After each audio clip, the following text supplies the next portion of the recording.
అండి మీరు చూస్తున్నారు కదా. ఇప్పుడు చాలా ప్రైమ్ లొకేషన్ ఇది. స్క్వేర్ యార్డ్ 1.5 lakhs 1,50,000 వరకు ఉంటుంది. రెంట్స్ కూడా చాలా హై రెంటల్స్ ఉంటాయి ఈ ప్రాంతంలో. మంచి లైఫ్ స్టైల్ ఉంటుంది. అన్ని సౌకర్యాలు ఈ ప్రాంతానికి చాలా దగ్గరగా ఉంటాయి. Malls, health care, edu care, entertainment, shopping, what ever. కానీ ఒక 10 years బ్యాక్ వెళ్తే ప్రైజెస్ చాలా తక్కువ ఉన్నాయి. ఇక్కడ షాపింగ్ సెంటర్స్ అనేది లేనే లేదు. షాపింగ్ చేయాలంటే టువర్డ్స్ అమీర్పేటో ఎటో వెళ్ళాలి, ఎస్ఆర్ నగర్ వైపు ఎటో మూవ్ అవ్వాలి. అలాగే హెల్త్ కేర్ అంటే కేపీహెచ్బికి వెళ్ళాలి.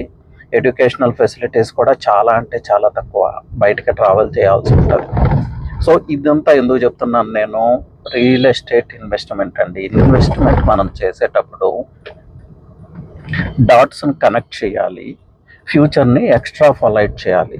సో 5 years తర్వాత ఈ ప్రాంతం ఎలా ఉండబోతుంది, డెన్సిటీ ఆఫ్ పాపులేషన్ ఎలా పెరగబోతుంది అనేది ఈ పాయింట్స్ అన్నీ ఎక్స్ట్రా ఫాలైట్ చేసి ఇన్వెస్ట్మెంట్ చేయాల్సి ఉంటుంది. సో రియల్ ఎస్టేట్లో రీజన్స్ ఎందుకు ఇన్వెస్ట్ చేయకూడదో వెతుకుతూ వెళ్తే ఎప్పటికీ ఇన్వెస్ట్ చేయలేరు. ఎందుకు ఇన్వెస్ట్ చేయాలి అనే రీజన్స్ మీద ఫోకస్ చేయాలి. అలాగే రిస్క్ ఫ్యాక్టర్స్ మీద ఫోకస్ చేయాలి. అంతేకాని మైండ్ సెట్టే ఎందుకు ఇన్వెస్ట్ చేయకూడదు అని నెగిటివ్స్ వెతుక్కుంటూ వెళ్తే ఎప్పటికీ ఇన్వెస్ట్ చేయలేము. చాలామంది నా క్లయింట్స్ చెప్తా ఉంటారు, అప్పుడు చూశాను 5,000కి వచ్చింది, ఇక్కడ ఏం చేస్తాం అనుకోలేదు. అలా రకరకాలుగా ఫైనల్గా ఇప్పటికైనా కొనాలి అన్న ఒక ఆలోచనతో మీ దగ్గరకు వచ్చాను అని చెప్తా ఉంటారు. అలా చెప్తానే ఉంటారు, మళ్ళీ they keep on searching for excuses అనమాట.